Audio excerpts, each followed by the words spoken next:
Hello, boys and girls. Today's story comes from the continent of Africa in the country of southern Nigeria.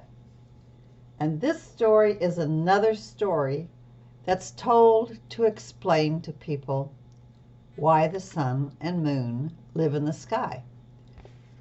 A long time ago, before scientists could talk about and explain those things, many people would make up stories to explain things that they didn't really understand. Again, like in the Anansi story, this story uses African design and African pictures.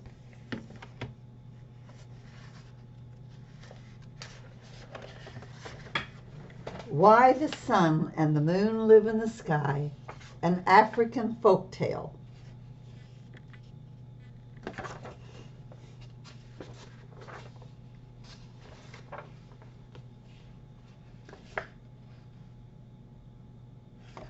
Many years ago, the sun and water were great friends, and both lived on the earth together.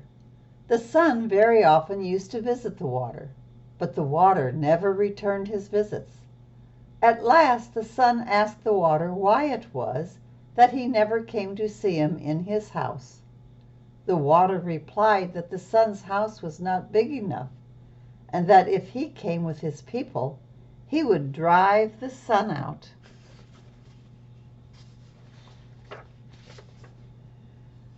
The water then said, "If you wish me to visit you, you must build a very large house. But I warn you that it will have to be a very large place, as my people are very numerous, and they take up a lot of room." So there's the water and the sun visiting each other.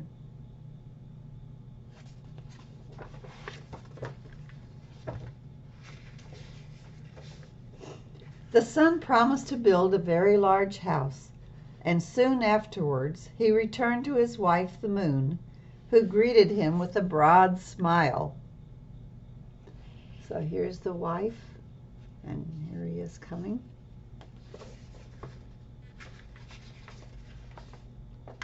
The sun told the moon what he had promised the water, and the next day he began building a large house in which to entertain his friend.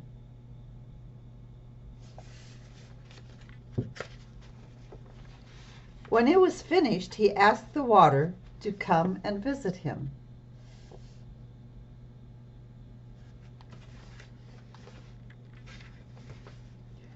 When the water arrived, one of his people called out to the sun and asked him whether it would be safe for the water to enter.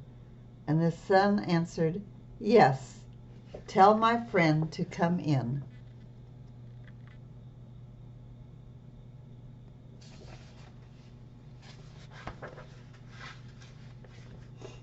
The water then began to flow in, accompanied by the fish and all the water animals.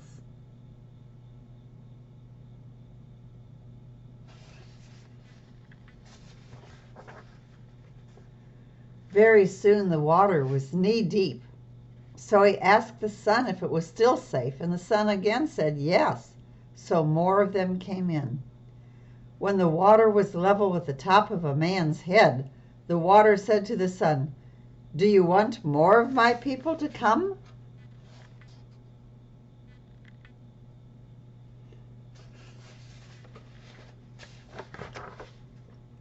And the sun and the moon both answered yes, not knowing any better. So the water's people flowed on until the sun and the moon had to perch themselves on the top of the roof. There they are on the top of the house.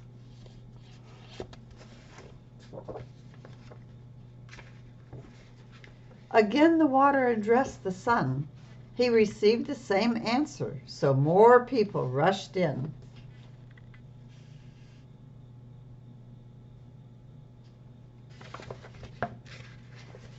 The water very soon overflowed the top of the roof, and the sun and moon were forced to go way up into the sky where they have remained ever since.